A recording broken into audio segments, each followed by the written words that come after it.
ভিডিওটা করেছিলাম রাধা অষ্টমীর দিন। আসলে তোমাদের সঙ্গে শেয়ার করতে করতে অনেকটাই লেট হয়ে গেল। তো রাধা অষ্টমীর দিন আমরা খাওয়া দাওয়া করে বেরিয়ে পড়েছিলাম রাধা মাধবের মন্দিরে যাব বলে।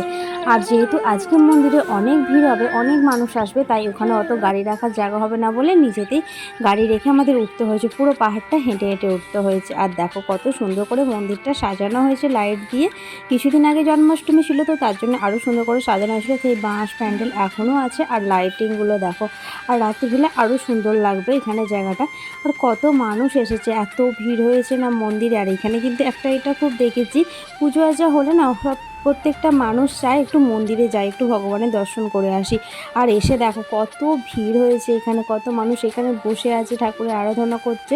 আর এই যে আমাদের রাধা মাধব, কত সুন্দর লাগছে না দেখতে, ভীষণ সুন্দরভাবে সাজিয়েছিল। আর অনেক ভিড় হয়েছিল, তো আমরা রাধা মাধবকে প্রণাম করে আমরা চলে এসেছিলাম ওপরে। আর ওপরেও দেখো কত মানুষ দাঁড়িয়ে আছে নিচে, যেহেতু এত মানুষ দাঁড়ানোর জায়গা হবে না, তাই ওপরেও সুন্দর করে একটা করা আছে, তো বারান্দার মতো ওখানেই আমরা দাঁড়িয়ে দাঁড়িয়ে হরে হরে হরে রাম হরে রাম রাম রাম হরে হরে। তো এখানে আমরা এসে গেছি প্রায় 2 ঘন্টার মতন দাঁড়িয়ে দাঁড়িয়ে একটু হরিনাম করলাম। আর দেখো ওপর থেকে বাইরের দৃশ্যটা কত সুন্দর লাগছে না, পুরো গুয়াহাটিটা পুরো লাইটিং দেখাচ্ছে, অন্ধকারে আরও সুন্দর লাগছে, চারিদিকে পাহাড় আর বিল্ডিংয়ের ঘেরা। তো অনেকটাই রাত্রি হয়ে গেল, তো আমরা এবার বাড়ি চলে যাব, তো তার জন্য আমরা চলে আসছি।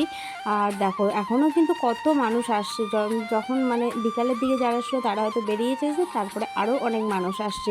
মন্দিরটা মানে গম গম করছে আজকে, পুরো একদম একটুও খালি নেই কোথাও। আর চলো আমরা এখন বেরিয়ে যাব, নিচে প্রসাদ দেওয়া হচ্ছে, প্রসাদ খেয়ে আর চলে যাবো। আর দেখতে পাচ্ছি কত মানুষ এখনও আসছে লাইন দিয়ে।